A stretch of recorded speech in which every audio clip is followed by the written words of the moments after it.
Welcome back. Today we'll be doing this split 3D box transition. Pretty cool, pretty nice, pretty simple, and very easy. Let's get to it.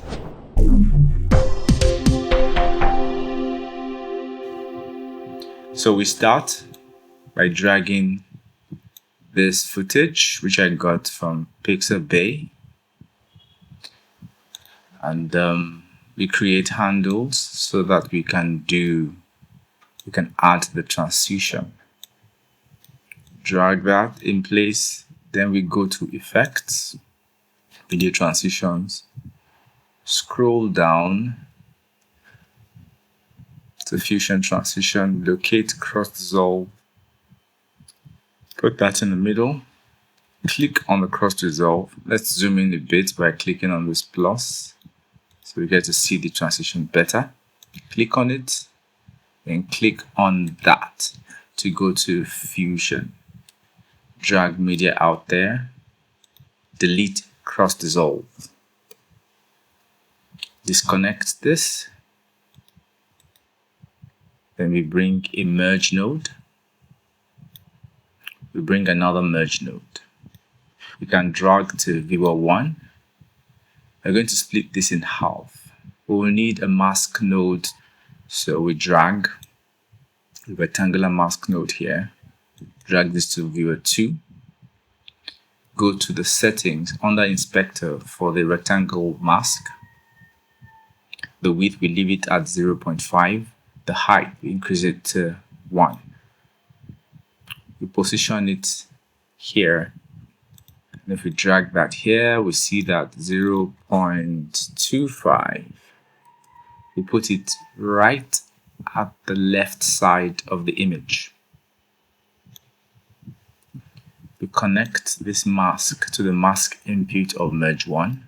We connect media in 1 to the foreground of merge 1. We drag merge 1 to viewer 2. Nothing displays because there's no background input for the merge. So we drag a background node here and connect this background node to the yellow background input of merge 1. And then we see the half of media in 1. This background node, let's drop the alpha to 0 so it's transparent. We've done the first half. Now for merge 2, we've not connected anything to it, so we need to do the other half here. Instead of doing another rectangle mask, what we can do is connect this same rectangle mask to the mask input of merge 2. Let's do that again. Drop that there. Connect media in 1 to the foreground of merge 2. Let's arrange this and connect this background node to the background input of merge 2. You'll see that merge 2 is the same half as merge 1. This is merge 2. This is merge 1. To make the other half, we go to merge 2, we go to settings, and we go to apply mask inverted. Tick that, you see we have the other half. So the same mask is creating two halves. Now, to making this thing into a cube, we click on an empty part of the node grid, press Ctrl spacebar. You may press Shift spacebar too, it works the same way. Type cube, cube 3D, add. We connect, we right click and hold the output of merge 1 and drop it on cube 3D 1. I'll paste, we make sure we tick front. We drag it again using the right mouse button and drop it in there, and we put back. We make a copy of this cube 3D. We click here or paste it. And we do the same thing for merge 2.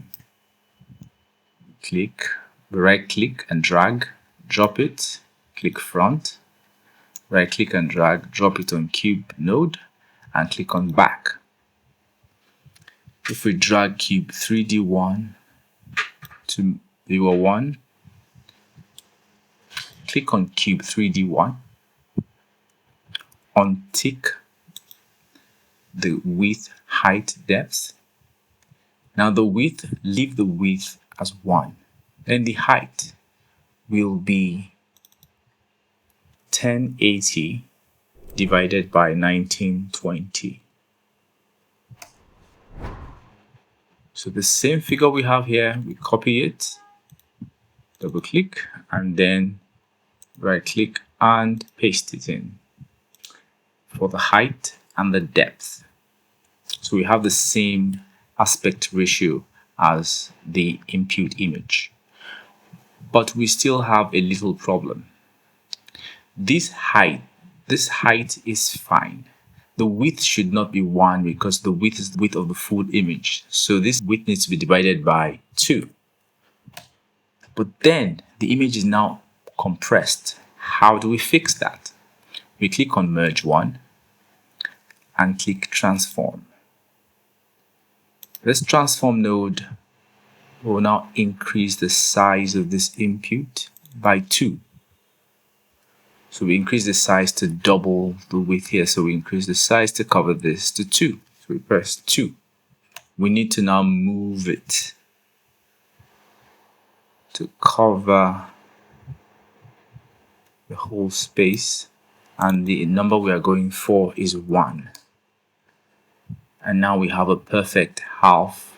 We do the same thing for this cube 3D here. Go to cube 3D. Uncheck this. In fact, what we can do is let's delete this cube 3D and copy this, paste, so we don't have to redo it again. Right click, paste, click front, right click, drop it, and click back. Okay. We click on merge 2, then we click transform. This transform will be a little different from this transform because this is the other half. We're going to go to transform 2, increase the size to 2. If we drag this cube 3D into viewer 1, you'll see that we still have that space in here. So instead of increasing the size like we did for the other node, we drag it down and the figure we are looking for is 0. So that covers it. Now we have one half and the second half. We will do the same thing for media in 2. Copy the whole of this. Copy. Then click here, right click, then paste. Connect media in 1 to the foreground of merge 1_1. Connect it to the foreground of merge 2_1.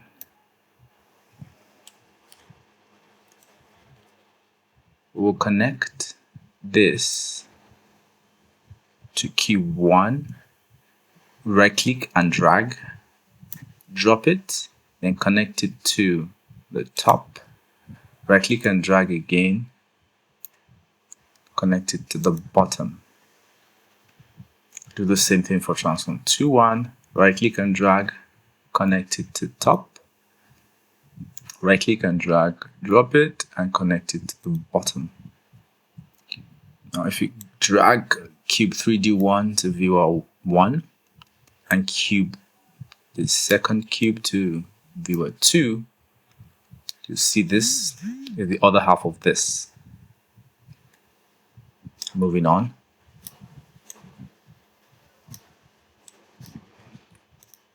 You drag a merge node here. Connect this to merge 3D1 and connect this to merge 3D1. Drag this into the viewer. So we need to move these cubes apart.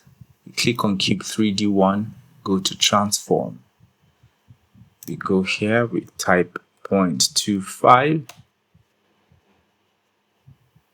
minus 0.25 and cube 3D11, click on transform 0.25. And here we go. We have the same view as media 1. Now you see this colored we need to change that for each of the cubes. We go to cube 3D1, go to material, change this to white. Go to right, change it to white. Go to left, change it to white. Go to bottom, change it to white. Go to the top, change it to white. And the back should be white. We do the same thing for the second cube 3D, material, white. I should have done this at the beginning for the cube if I copied it, so I wouldn't have had to do this again. But yeah, there we are. Let's just do this quickly. And we're done. So now we see this image is the exact image here. The next thing we do, we drag a camera 3D node in here, connect that to merge 3D1, drag a renderer node,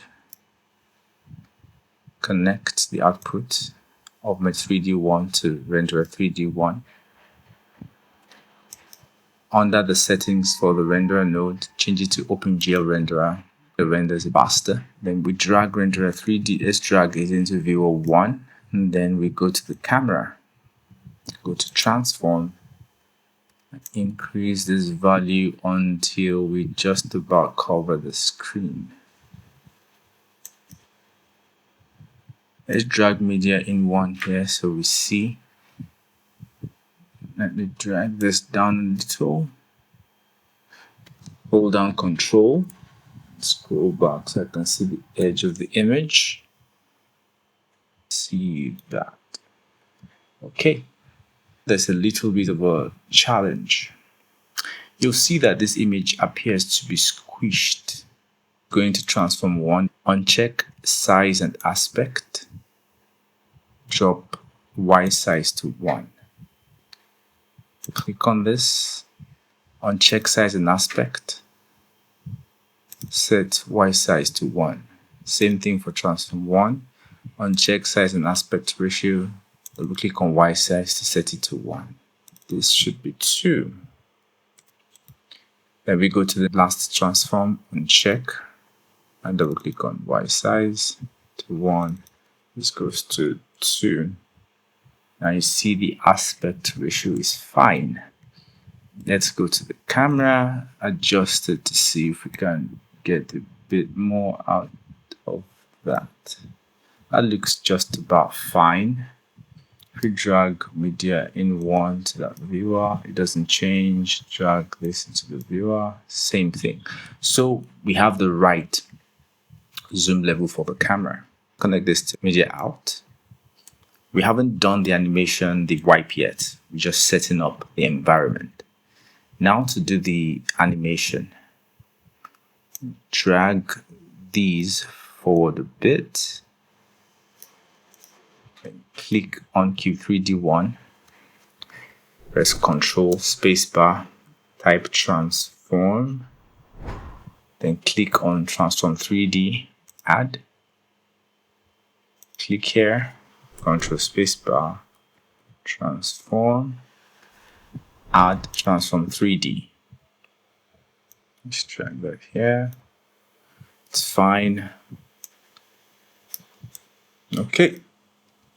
So for transform 3D1, tick this to make sure it sticks in here. Then click transform 3D2. So we have both of them listed.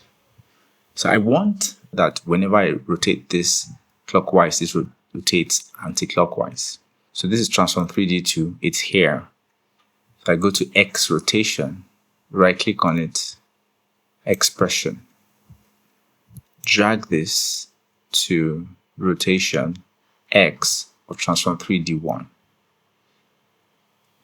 I want to go to the beginning of it because this is going to be an invert of the transform for 3D1. I'm going to type -1. Asterisk and press enter. So each time I go to 3D1 and I rotate, you see viewer 1, it rotates in the other direction. We right click on this X and modify with anim curves. Go to modifiers, set the scale to 270. On easing, set it to back. Then ease out, set to back. And let's see what we have done. Click here, watch this viewer. fact, let's make it a single viewer and drag renderer 3D to viewer 2. Let's play it.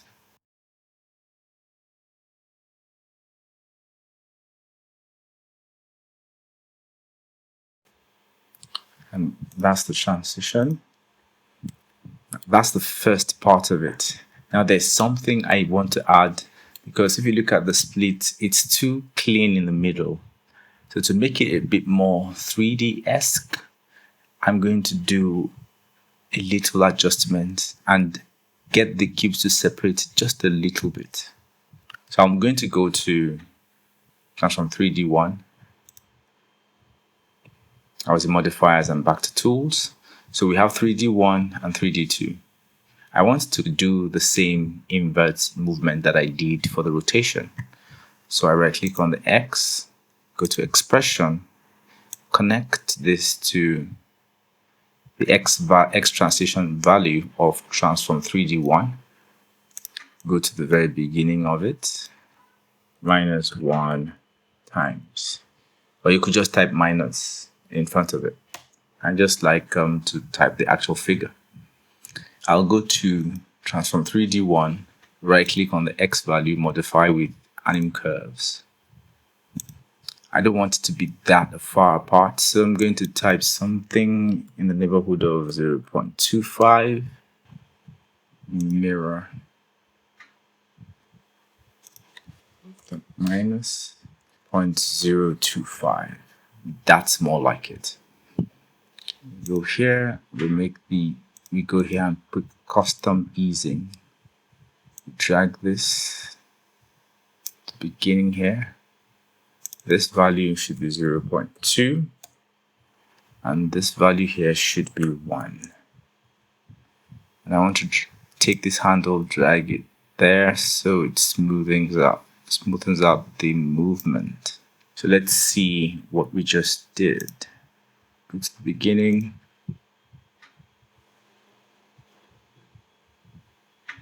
Okay, now it's a bit too fast, so what I'm going to do is make this 0.3 and drag this in a bit. Review it again. Let's make it 0.35.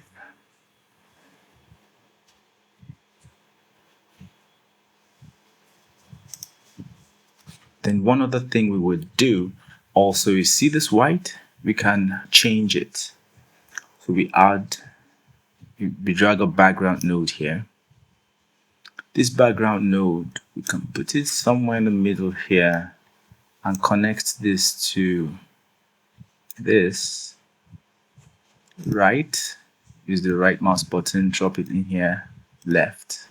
Do the same thing for the second cube. Right and left and right. When we now make this into a transition, let's change this color to something grayish so you see color changes. We want to make this now into a transition for the edit page. We can't just select all of this because this splits into two. We need to create a pipe node. So we click on here, we hold down the Alt on the keyboard, and we click on there. Connect this to that. Connect this to that. Drag that here, drag that here. Drag this back a bit. Let's make this a little tidier. Okay. And then we need to drag this back a little. Create a little, drag this forward.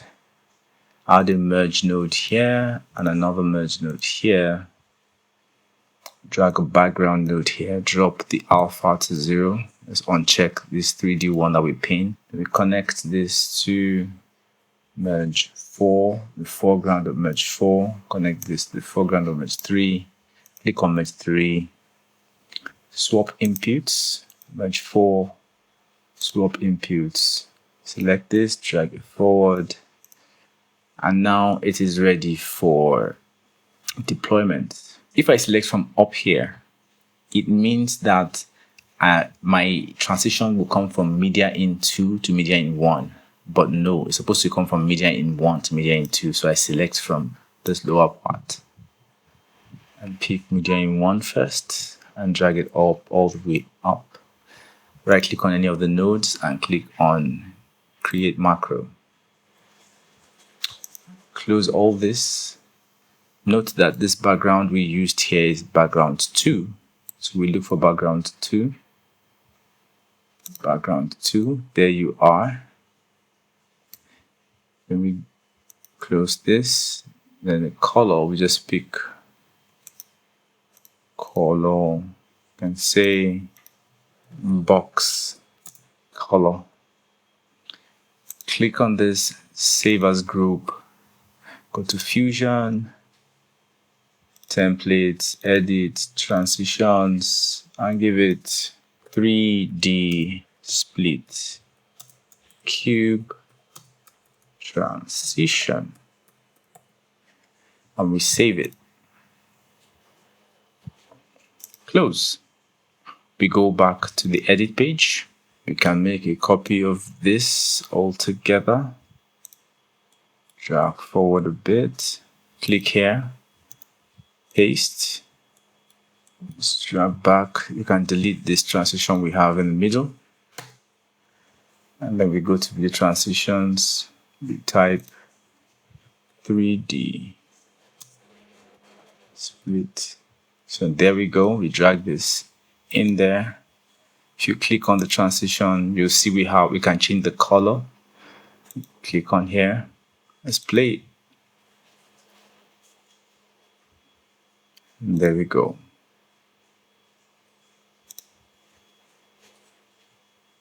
Beautiful, isn't it? Thanks for watching. Like and subscribe. I'll appreciate that. See you on the next one. Cheers.